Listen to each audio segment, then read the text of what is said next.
नमस्कार मित्रों, मैं रश्मि। मैं आप सबका अपने अपराजित न्याय चैनल में स्वागत करती हूँ। आज हम जिस टॉपिक पे चर्चा करेंगे उसको हम कहते हैं suit of civil nature. Suit of civil nature का मतलब होता है कि ऐसे मामले जो सिविल प्रकृति के मामले हैं। अब ये सिविल प्रकृति के मामले होते कौन कौन से हैं, इसके लिए हमको पढ़ना पड़ता है सिविल प्रोसीजर कोड 1908 का सेक्शन 9 ये बताता है कि कौन कौन से मामले जो है वो सिविल मामले होंगे और कौन से ऐसे मामले हैं जो सिविल मामले नहीं होंगे। तो ये सेक्शन 9 जो है ये बताता है कि सिविल कोर्ट का जुरिस्डिक्शन क्या है, क्षेत्राधिकार है, क्या क्या है, किन मामलों की सुनवाई जो है सिविल कोर्ट कर सकती है और कौन से ऐसे मामले होंगे जिनकी सुनवाई सिविल कोर्ट नहीं कर सकती है। तो सेक्शन 9 में जो जुरिस्डिक्शन बताया गया है उसका एक्सप्लेनेशन नंबर 1 ये बताता है कि पद और संपत्ति से संबंधित जितने भी मामले हैं, जो हमारे ऑफिस और प्रॉपर्टी से रिलेटेड जो मामले होंगे वो सारे मामले जो है सिविल मामले होंगे। इसके अलावा जो एक्सप्रेसली और इम्प्लाइडली बार्ड मामले हैं, जैसे कुछ मामले ऐसे हैं जो सिविल नेचर के हैं लेकिन उनके लिए अलग कानून बनाया गया है, जैसे लोकल लॉ है, जैसे कोई ट्रिब्यूनल्स बनाया गया है अलग अलग मामलों के विचारण के लिए। तो उन मामलों में सिविल कोर्ट का कोई इंटरफेरेंस या कोई हस्तक्षेप नहीं होता है और वो सारे मामले वहां चलते रहते हैं। और सिविल मामले जो होते हैं वो जो सिविल कोर्ट को जो जिन जिन जिन मामलों को डिसाइड करना है वो अलग से सिविल कोर्ट डिसाइड करती है, उन मामलों में कोई हस्तक्षेप नहीं करती है। लेकिन जब वहां कोई ऐसी बात नहीं लिखी गई है उन मामलों में उन विधियों के अंतर्गत, तो उन मामलों का भी विचार जो है सिविल कोर्ट करती है। तो सिविल कोर्ट के पास एक इनहेरेंट पावर है, एक अंतर्निहित शक्तियां हैं जिनके आधार पे सिविल कोर्ट जो है कुछ ऐसे मामलों का भी विचार कर सकती है जो मामले सिविल नेचर के हैं और उनके लिए कोई लॉ नहीं बनाया गया है, या जो लॉ है उसमें कोई ऐसी बात नहीं लिखी गई है, या जो अल्ट्रा वायलेट है, अधिकारातीत है। तो ये सिविल कोर्ट का जो है इनहेरेंट पावर होता है। तो सिविल कोर्ट का जुरिस्डिक्शन जो है वो explanation number 1 section 9 explanation number 1 ये बताता है कि जो ऑफिस और प्रॉपर्टी से रिलेटेड जो मामले हैं इस पे बहुत सारे लॉज बने हुए हैं। मैंने पहले भी 2 वीडियो में आपको बताया है कि इस पे बहुत सारे लॉज बने हुए हैं। तो आज हम चर्चा करेंगे कि कौन कौन से ऐसे पॉइंट हैं, पॉइंट में इसको बांटेंगे कि कौन कौन से ऐसे पॉइंट हैं, कौन कौन सी ऐसे मुख्य बातें हैं जो सिविल मामले होते हैं, और उनको हम पढ़ेंगे सुप्रीम कोर्ट के बहुत ही इंपॉर्टेंट और लैंडमार्क जजमेंट के साथ। तो ये जो जजमेंट मैं आपको बताऊंगी ये इस टॉपिक पे तो आप पढ़ेंगे ही, लिखेंगे ही इसको, साथ में आप कॉन्स्टिट्यूशनल लॉ में, लॉ ऑफ टॉर्ट में, हिंदू मैरिज एक्ट में और इन्वायरमेंटल लॉ में भी ये आपको बहुत फायदा करेगा। क्योंकि ये जो केस लॉ है ये बहुत ही इंपॉर्टेंट केस लॉ है, केवल एक टॉपिक को कवर नहीं करता है, बहुत सारी मामले, बहुत सारे जो लॉ है उसके इसके अंदर आ जाते हैं। तो इस वीडियो को पूरा आप देखते रहिए और केस का नाम नोट करते रहिए। मैं केस को 2 बार 3 बार रिपीट कर दूंगी। तो चलिए आज हम शुरू करते हैं कि सूट ऑफ सिविल नेचर होता क्या है। सूट ऑफ सिविल नेचर, जब देखिए सिविल मामला जो होता है वो एक व्यक्ति का व्यक्तिगत हित होता है। जब व्यक्तिगत हित प्रभावित होता है या व्यक्तियों के एक वर्ग का हित प्रभावित होता है तो वो मामला जो है वो सिविल नेचर का मामला होता है। तो कौन कौन से मामले होते हैं, हम पॉइंट्स में इसको समझते हैं। पहला मामले को हम लेंगे। पहला मामला है राइट टू वर्शिप, पूजा का अधिकार। एक व्यक्ति को पूजा करने का अधिकार है। ये मामला जो ये अधिकार जो है ये हमारा फंडामेंटल राइट है। फंडामेंटल राइट कहाँ दिया गया है, ये दिया गया है कॉन्स्टिट्यूशन के आर्टिकल 25 टू 28। आर्टिकल 25 टू 28 में बताया गया है कि कोई भी व्यक्ति किसी भी धर्म को मान सकता है, उस धर्म को मानने के लिए वो उस धर्म के अनुसार आचरण कर सकता है, उस धर्म को मानने के लिए, उस आचरण को करने के लिए वो जुलूस निकाल सकता है, या कोई भी ऐसा व्यवहार या कोई भी ऐसा कार्य जो उस धर्म को बढ़ावा देने के लिए हो, वो सारे कार्य कर सकता है। ये एक व्यक्ति का मौलिक और फंडामेंटल राइट होता है। लेकिन जब आपके इस अधिकार को कोई रोक देता है तो आप सिविल कोर्ट जाते हैं। तो आप एक बहुत फेमस केस के बारे में सुने होंगे, इसको सबरीमाला केस के नाम से जाना जाता है। इस केस का नाम है Indian young lawyers association versus state of Kerala. Indian young lawyers association versus state of Kerala. ये 2018 का 2018 में ये सुप्रीम कोर्ट ने डिसाइड किया इस केस को। इस केस में ये विवाद हुआ कि जो 10 से 50 वर्ष की महिलाएं थी उनको मंदिर में जाने से रोक दिया गया। ये जो मंदिर है लॉर्ड अयप्पा की, इसमें पूजा होती है। लॉर्ड अयप्पा को भगवान विष्णु का अवतार माना जाता है। कहीं कहीं जो है इनको भगवान शिव के पुत्र के रूप में भी जाना जाता है। तो बहुत सारी मान्यताएं हैं। बेसिकली ये लॉर्ड अयप्पा जो दक्षिण भारत में है उनकी पूजा होती है। तो यहाँ ये कहा गया कि जो 10 से 50 वर्ष की महिलाएं हैं वो अशुद्ध हैं, इसलिए वो मंदिर में प्रवेश नहीं कर सकती। जब इस पे विवाद हुआ, जब इसको चैलेंज किया गया, तो कोर्ट के सामने कुछ प्रश्न थे। कोर्ट ने डिसाइड किया, मैं बहुत ब्रीफ में केस बताऊंगी। कोर्ट ने डिसाइड किया कि जो लॉर्ड अयप्पा के भक्त हैं वो एक पृथक संप्रदाय का, एक पृथक धार्मिक संप्रदाय का गठन नहीं करते हैं, बल्कि वो विशिष्टतः हिंदू हैं। दूसरा पॉइंट ये था, पॉइंट को आप बहुत ध्यान से समझिएगा। पॉइंट ये था कि आर्टिकल 14 जो समानता का अधिकार देता है, राइट टू इक्वलिटी की बात करता है। आर्टिकल 15 जो किसी भी व्यक्ति को धर्म, मूल, वंश, जाति, लिंग के आधार पे भेदभाव, कोई डिस्क्रिमिनेशन करने से मना करता है। और आर्टिकल 25 जो हर व्यक्ति को समान रूप से धर्म को मानने, उसका आचरण करने की स्वतंत्रता देता है। और अगर किसी व्यक्ति को, किसी महिला को, किसी भी एज ग्रुप की महिला को अगर मंदिर में जाने से रोक दिया जाए तो क्या इसका वायलेशन नहीं है? तो कोर्ट का जवाब था कि ये तीनों ही आर्टिकल जो है वायलेट होते हैं अगर आप किसी भी महिला को, किसी भी एज ग्रुप के व्यक्ति को आप मंदिर में जाने से रोकते हैं। तो आर्टिकल 14, आर्टिकल 15 और आर्टिकल 25 का वायलेशन है। आर्टिकल 25 ये कहता है कि हर व्यक्ति जो है समान रूप से पूजा कर सकता है, चाहे वो स्त्री हो, पुरुष हो, किसी भी एज ग्रुप का व्यक्ति हो। तो यहाँ सुप्रीम कोर्ट ने क्लियरली ये कह दिया है कि जब भी कोई व्यक्ति, जो स्त्री हो, पुरुष हो, किसी भी एज ग्रुप का व्यक्ति हो, वो मंदिर में जा सकता है। तो ये जो केस है ये आपके आर्टिकल 25 टू 28 में भी आएगा। इसके अलावा आप इस सेक्शन में भी पढ़ेंगे, इस पर्टिकुलर टॉपिक में भी आप इस केस को पढ़ेंगे। तो ये टॉपिक बहुत इंपॉर्टेंट है, ये केस लॉ। दूसरा है कि दूसरा पॉइंट है कि जब आप धार्मिक अधिकारों की बात करते हैं तो धर्म के लिए आप आचरण भी करते हैं। धार्मिक आचरण में जुलूस आता है, आप किसी भूमि को अधिग्रहित कर सकते हैं उस धार्मिक कार्य को बढ़ावा देने के लिए, और धार्मिक जुलूस निकालते हैं। तो धार्मिक जुलूस निकालना या धर्म से संबंधित कोई भी ऐसा कार्य करना जो दूसरे व्यक्ति के अधिकारों को प्रभावित कर देता है, दूसरे व्यक्ति को स्वास्थ्य को प्रभावित कर देता है, तो आपको उसकी छूट नहीं दी जाएगी। क्योंकि हमारे जितने भी फंडामेंटल राइट्स हैं या जितने भी हमारे संवैधानिक या वैधानिक अधिकार हैं, उनके ऊपर एक रीजनेबल रिस्ट्रिक्शंस लगाया गया है, एक युक्तिसंगत प्रतिबंध लगाया गया है। ये प्रतिबंध जो है धार्मिक अधिकार की जब आप बात करते हैं तो इस पे प्रतिबंध लगाया गया है पब्लिक ऑर्डर, मोरालिटी और हेल्थ, लोक व्यवस्था, सदाचार और स्वास्थ्य के आधार पे आपको उन सारे कार्यों को करने से रोक दिया जाएगा जो दूसरे के स्वास्थ्य को या दूसरे के सदाचार को या फिर जो लोक व्यवस्था है, जो पब्लिक ऑर्डर है, उसमें कोई डिस्टर्बेंस करते हैं। तो केस का नाम है Acharya Jagdishwaranand Avadhut versus commissioner of police Calcutta. ये 1983 का केस है सुप्रीम कोर्ट का, Acharya Jagdishwaranand Avadhut versus commissioner of police Calcutta का। ये इस बात में ये था, इसको आनंद मार्गी नाम केस से जानते हैं कि आनंद के मार्गी एक धार्मिक संप्रदाय है। आनंद मार्गी एक धार्मिक संप्रदाय है जिसने ये परमिशन चाहिए, उन्होंने ये कोर्ट को चैलेंज किया कि उनका ये मानना था कि हथियार और पुरुषों की खोपड़ियां, जो कंकाल होते हैं, उनको लेके वो तांडव नृत्य करना चाहते थे। ये तांडव नृत्य कहाँ होगा? सड़क पे होगा, जुलूस निकाल के।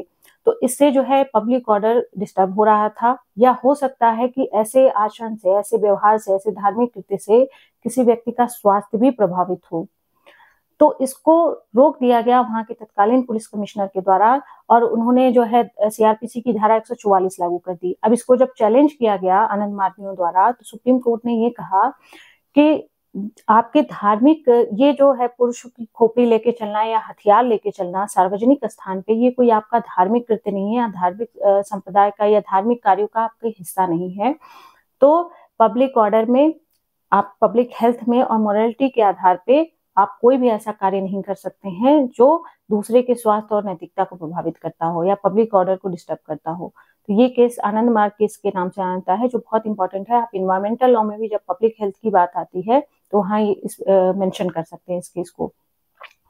इसके अलावा जो तीसरा पॉइंट है ये है राइट टू ब्यूरियल, या राइट टू फ्यूनरल, एक व्यक्ति को दफनाने या उसको अंतिम संस्कार करने का जो अधिकार जो है वो उसका वैधानिक अधिकार है। ये अधिकार आप कॉन्स्टिट्यूशनल लॉ में राइट टू लाइफ आर्टिकल 21 में भी कवर करते हैं, क्योंकि राइट टू लाइफ जो है एक व्यक्ति को जीवन जीने का जो अधिकार है, उस व्यक्ति को जीवन को गरिमापूर्ण ढंग से जीने का अधिकार है। तो जब तक एक व्यक्ति जीवित है उसको वो सारे अधिकार मिले हुए हैं कि वो अपने जीवन को गरिमापूर्ण ढंग से बिताए। तो साथ में उस व्यक्ति की जो अंतिम संस्कार, जो अंतिम यात्रा होती है, उसमें भी कोई व्यवधान नहीं होना चाहिए। उसके जाति, उसके धर्म के अनुसार उसको गरिमापूर्ण ढंग से उसका अंतिम संस्कार होना चाहिए। अगर इसमें कोई व्यवधान आता है तो आप सिविल कोर्ट जा सकते हैं। केस का नाम है आश्रय अधिकार अभियान वर्सेस यूनियन ऑफ इंडिया। ये 2002 का केस है सुप्रीम कोर्ट का। इसमें सुप्रीम कोर्ट ने एक बहुत अच्छा डिसीजन दिया कि जो व्यक्ति बेघर हैं, जिनके पास घर नहीं है या जो बहुत इस हद तक गरीब हैं, तो ये राज्य का दायित्व है कि उनकी जाति, उनके धर्म के अनुसार उसका अंतिम संस्कार किया जाए और उसको एक गरिमा दी जाए। उसके बॉडी को ऐसे फेंक देने की बजाय, ऐसे उसकी उपेक्षा करने की बजाय, उसकी बॉडी को वो जिस भी धर्म का हो, जिस भी संप्रदाय का हो, उसके अनुसार उसका अंतिम संस्कार किया जाए। ये राज्य का एक दायित्व है। चौथा पॉइंट है राइट टू फ्रेंचाइज, मत देने का अधिकार। एक व्यक्ति को मत देने का अधिकार है। हालांकि मत देने का अधिकार जो है वो कॉन्स्टिट्यूशनल लॉ में भी है, ये आपका संवैधानिक अधिकार भी है और ये आपका लीगल राइट, ये वैधानिक अधिकार भी है। आपको ये बात समझना चाहिए कि वैधानिक और संवैधानिक दोनों तरीके का अधिकार है एक व्यक्ति को राइट टू फ्रेंचाइज या मत देने का अधिकार। अब मत देने का अधिकार, इस मामले में एक बहुत ही फेमस केस आया। ये केस आप लॉ ऑफ टॉर्ट में पढ़ेंगे। लॉ ऑफ टॉर्ट में इंजुरिया इन डेमनम में जब आप पढ़ते हैं कि कोई ऐसी क्षति नहीं हुई, लेकिन उस व्यक्ति का वैधानिक का जो लीगल राइट जो है वो वायलेट हो गया। लीगल राइट कैसे वायलेट हो गया? एसवी वर्सेस वाइट का एक केस है, ये इंग्लिश केस है जो 1703 में डिसाइड हुआ था। इसमें कोर्ट ने ये कहा कि एक व्यक्ति जो ये इंग्लिश केस है एसबी वर्सेस वाइट, एसबी जो है वो मत देने के अधिकार से वंचित कर दिया गया। उसका ये लीगल राइट था कि वो किसी व्यक्ति को मत दे, अपना प्रतिनिधि चुने, लेकिन उस व्यक्ति को मत देने से रोक दिया गया। तो हालांकि उसकी कोई शारीरिक क्षति नहीं हुई, उसकी कोई ऐसी हानि नहीं हुई, लेकिन क्योंकि उसके लीगल राइट का वायलेशन हो गया, भले ही वो व्यक्ति जीत गया लेकिन उसके लीगल राइट का वायलेशन हो गया। तो कोर्ट ने ये कहा कि किसी भी व्यक्ति को मत देने से रोकना उसके लीगल राइट का वायलेशन है, भले ही वो व्यक्ति जीत जाए या हार जाए। तो ये केस जो है बहुत फेमस केस है लॉ ऑफ टॉर्ट में, इंजुरिया इन डेमनम में आप पढ़ते हैं। तो आप लॉ ऑफ टॉर्ट में और इस टॉपिक में भी आप इसको लिख सकते हैं। इसके अलावा जो फैमिली रिलेटेड मैटर्स होते हैं वो भी हमारे सिविल मैटर होते हैं। जैसे फैमिली से रिलेटेड मैटर, मैरिज से रिलेटेड मैटर है, या जब डाइवोर्स हो जाता है, तलाक हो जाता है, तो बच्चे की कस्टडी किसके पास रहेगी, ये सारे जो मैटर्स हैं वो भी सिविल कोर्ट डिसाइड करता है। सिविल कोर्ट के पास ये मामला जाता है।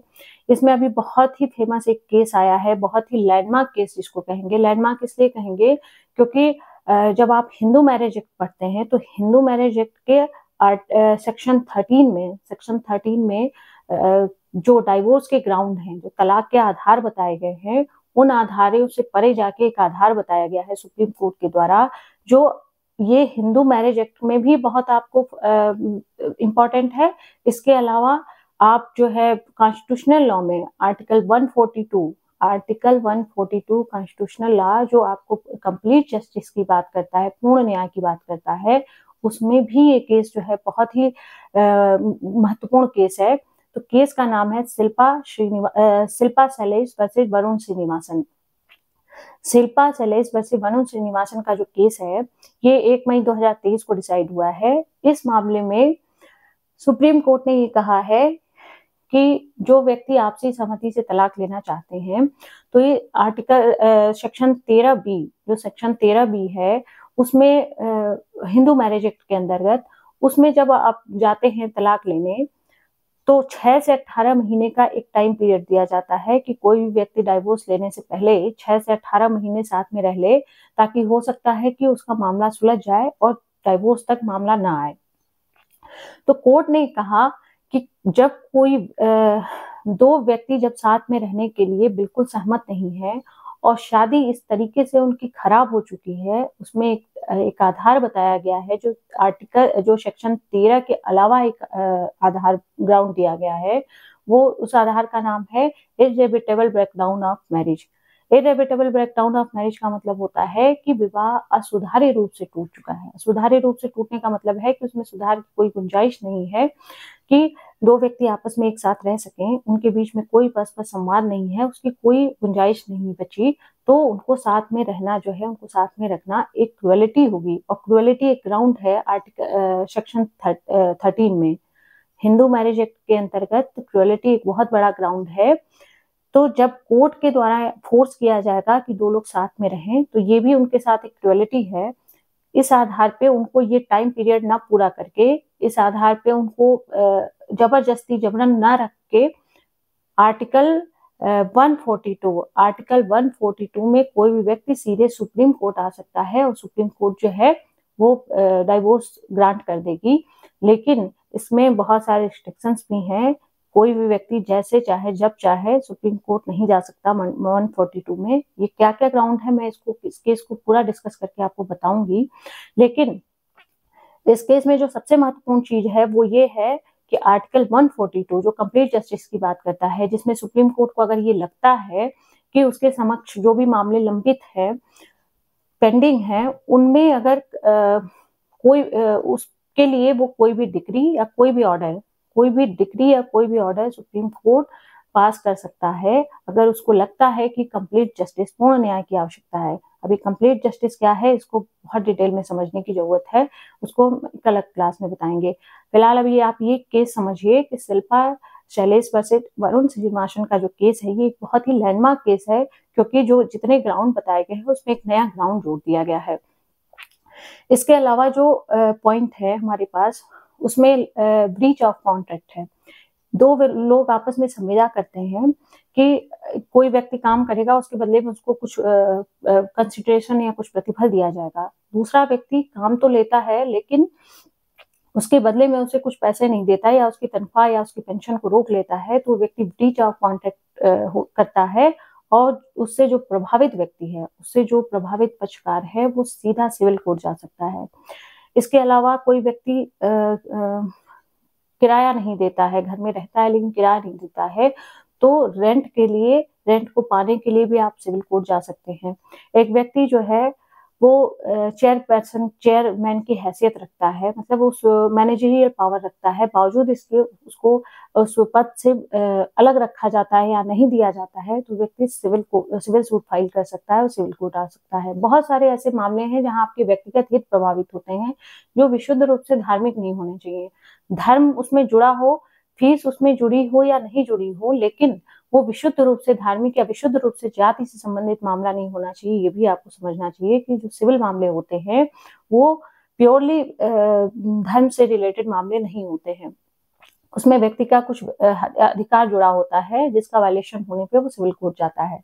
इसके अलावा जो प्योर सिविल मामला होता है, वो सबसे इंपॉर्टेंट मामला होता है intellectual property right. Intellectual property right का मतलब होता है कि बौद्धिक संपदाएं, एक व्यक्ति के पास इतना इंटेलेक्चुअल माइंड है, इतना वो व्यक्ति जो है बौद्धिक रूप से संपन्न है, समृद्ध है, कि वो कोई ऐसी चीज बना देता है, कोई ऐसा इन्वेंशन कर देता है, कोई ऐसी चीज क्रिएट कर देता है जो पहले से नहीं है मार्केट में।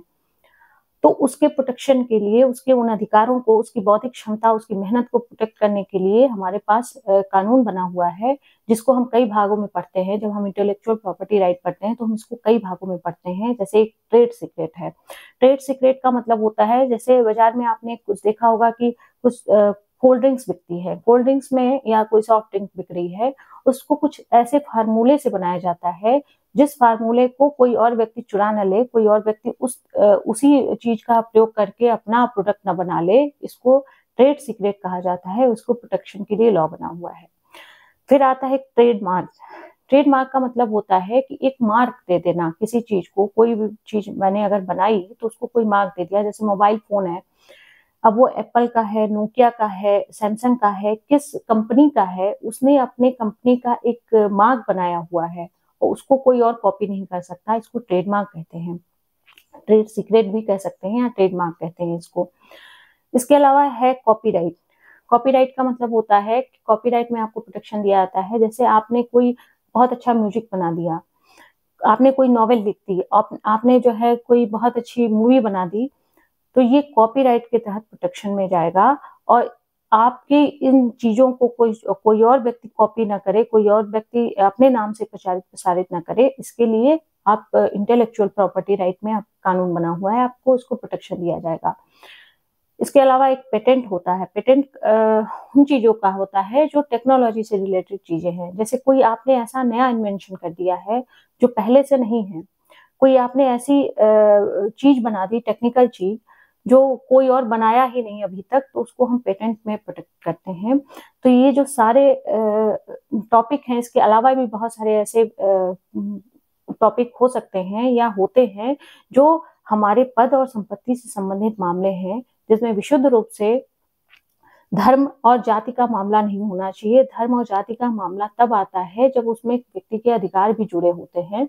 इसके अलावा अगर उस मामले से कोई फीस जुड़ी है या नहीं जुड़ी है, ये सारे मैटर जो है वो सिविल कोर्ट डिसाइड करता है। तो सिविल कोर्ट का ये जो पावर हुआ है सेक्शन 9 में, ये क्लियरली मेंशन करता है कि जितने भी अधिकार व्यक्तियों के व्यक्तिगत हित या उनके एक समूह के, एक वर्ग के हित को प्रभावित करते हैं, वो सारे मामलों का जुरिस्डिक्शन जो है सिविल कोर्ट के पास है। और कुछ इनहेरेंट मामले होते हैं जो कहीं क्लियरली मेंशन नहीं है, लेकिन अगर सिविल कोर्ट चाहे, अगर सिविल कोर्ट को लगता है कि वो मामला सिविल कोर्ट को डिसाइड करने के लिए है या डिसाइड कर सकता है सिविल कोर्ट, तो वो सारे मामले जो हैं वो सिविल कोर्ट के पास जाते हैं। तो आज मैंने आपको ये टॉपिक जो है बता दिया इस तरीके से कि आपका ये टॉपिक भी तैयार हो जाए, इसमें जितने भी केस लॉ हैं, साथ में आप आर्टिकल 25 to 28, इसके अलावा इन्वायरमेंटल लॉ में, इसके अलावा आप जो injurious and indemnity tort law में और हिंदू मैरिज एक्ट में, तो आपने देखा ही कि बहुत ही लैंडमार्क केस आया है जो आर्टिकल 13 बी और आर्टिकल सेक्शन 13 बी और आर्टिकल जो है 142, आर्टिकल 142 के लिए ये केस बहुत इंपॉर्टेंट है। आर्टिकल 142 में मैं अलग से क्लास लूंगी। तो आज के लिए बस इतना ही। नमस्कार।